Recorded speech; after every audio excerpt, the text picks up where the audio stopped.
maadaama xaaladii doorashooyinku ay taagan tahay in si degdeg ah loo keeno golaha marka saddexaadna waxaan u mahadcelinayaa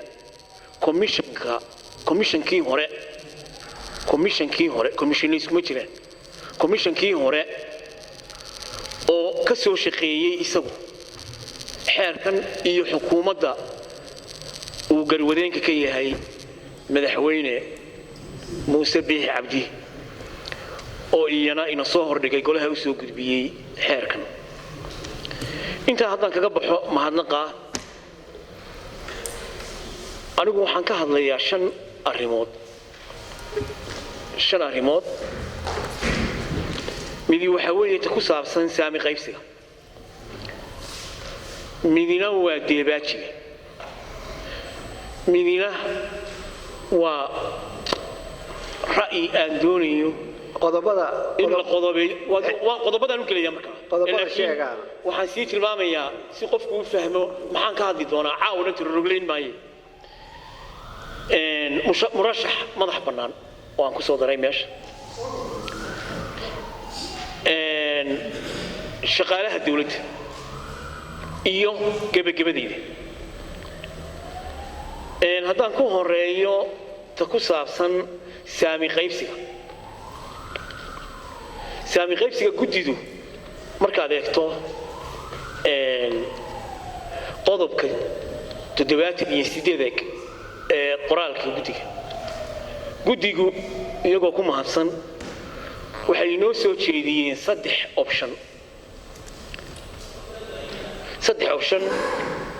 oo kala duwan bay inoo soo jeediyeen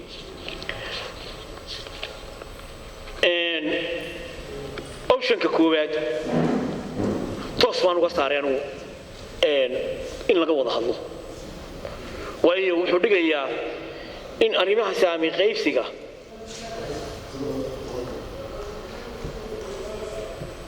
in ka go'aan qaato goluhu inuu goluhu ka go'aan qaato arrimaha saami qaybsiga kama go'aan qaadan karno inagu macquulna maaha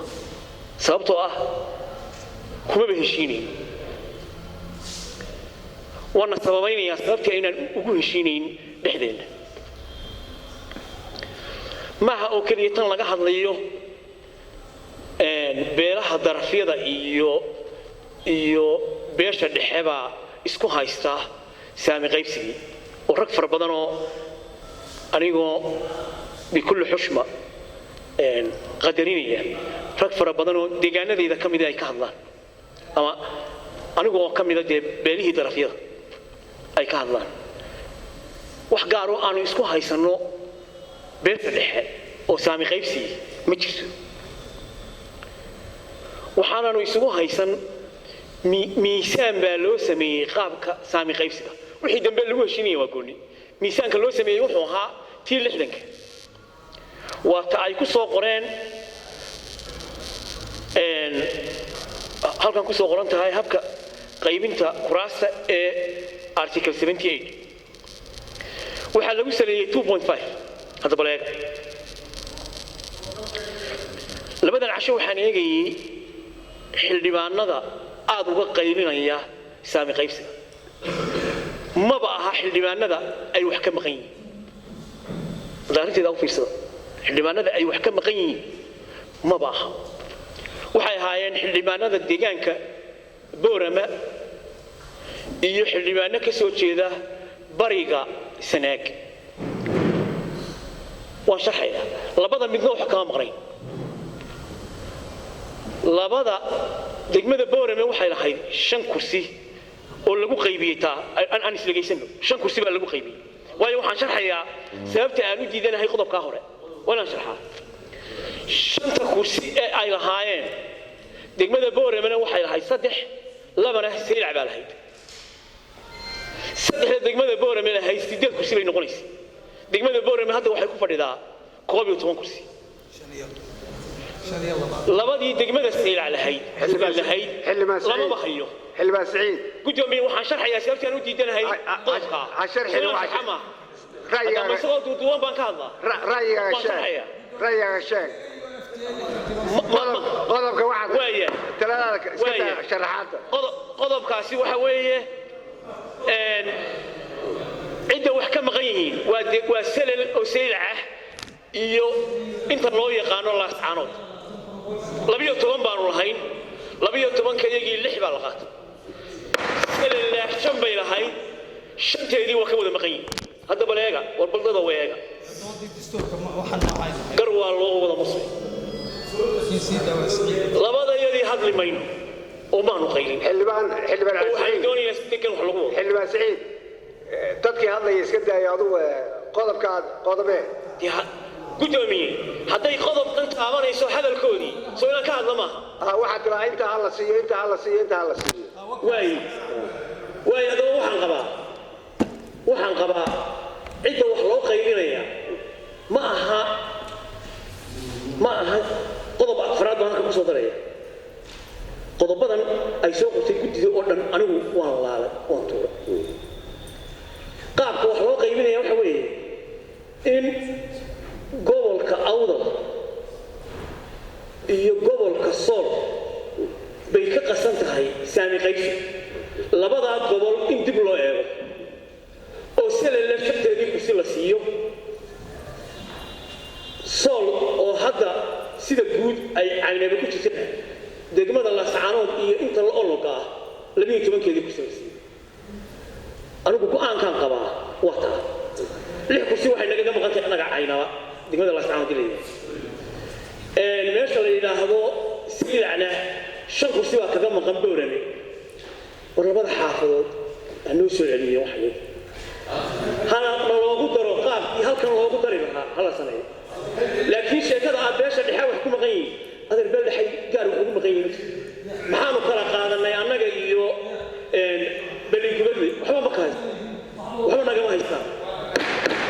gebiley waxba nagama haysto berberi waxba nagama haysto qofka jooga saylac sidoo kale deegaanadaas waxba kama haystaan dadka wax haystaa way is ogyihiin sanqadha iyo qayladaa joojiyey ha soo celiya waxa ay haystaan أنت صح وضبوك كيسا من خيبسي هالك سندي قدومي الله يقدر إن بدو حب قرقرين يمكن من كان كي الله يقدر ميسك مجرى عيد سينيسا سكمل إلا سعيد سكمل قدومي ما حاول نصير سكمل سكمل بالي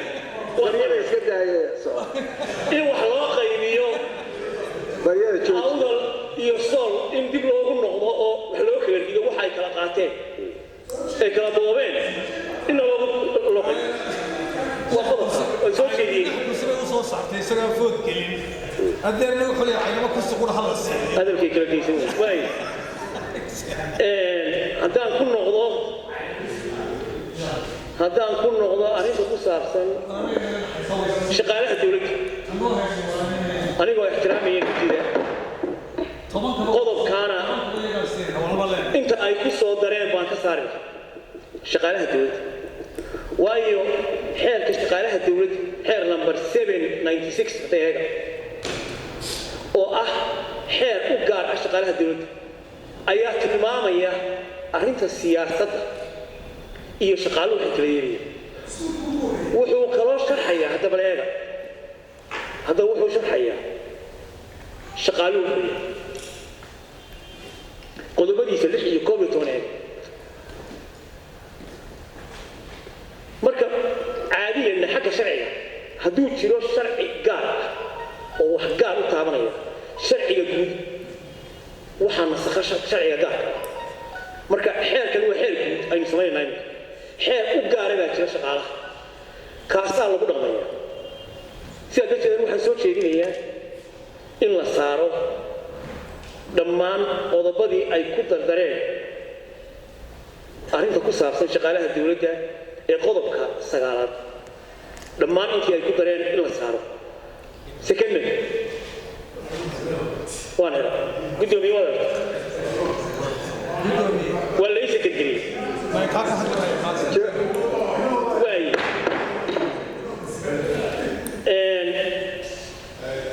qodobka ku saabsan deebaajiga anu deebaajiga waxa waxaan odhan lahaa isna waxa laga dhimo waana sababaynaya kow dastuurku wuxuu u ogolaaday qof kasta in la dooran karo lana dooran karo haddii aynu culays sii saarno qofka in la dooran karo oo aynu sabab uga dhigno misalan dhallinyaradaas hadday doonayso iminka in ay doorasho ka qayb galaan aynu nidhaahno waad faramaran tahay una haysto shacbiyad aynu nidhaahno ma haysatid lacage ninka lacagta leh oo keliya baa isa soo sharixi karaa waxay noqonaysaa dabar aan gar ahayn oo aynu dabaray xeer qodobkii dastuuriga arrinta labaad qofka doorashada gelaya wuxuu galaa kharashyo ciiddaa ka badan oo wareer ah oo qaar aanay xitaa sharci ahayn intani waa intaynu sharciga ku qorayno wuxuu gelayaa haddaba u fiirso wuxuu gelayaa kharashyadii kambaynkiisoo dhan mid baa wasta ka sii daran xisbiyada qaar yaan odhanay hal xisbiyoo ka mid wuxuu isticmaalaa qofka murashaxa ah ee imanaya lacag baaba laga qaadaa xisbigaasi xildhibaan Saciid xisbigaasi wuxuu sugaa xildhibaan Saciid xilliga doorashada xisbiyada iyo waxaa ka hadlay xeerkaada in qofka guddoomiye ee waxaan sharxayaa sababta ay culays u tahay ma culayska waxa tiraahdaa marka masalan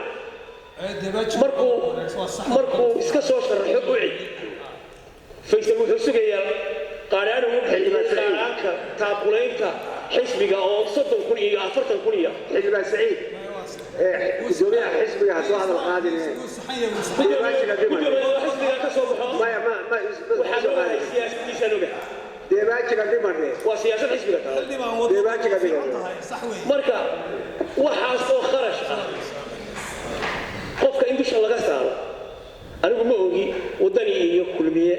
lama socdo laakiin kii aan ka soo baxay baan ka waran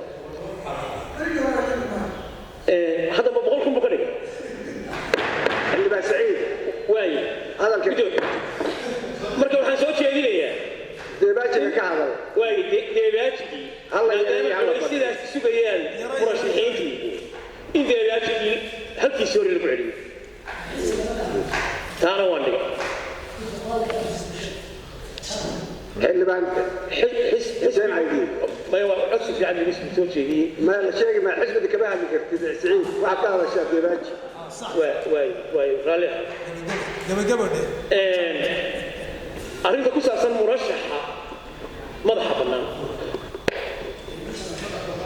murashax madaxa bannaan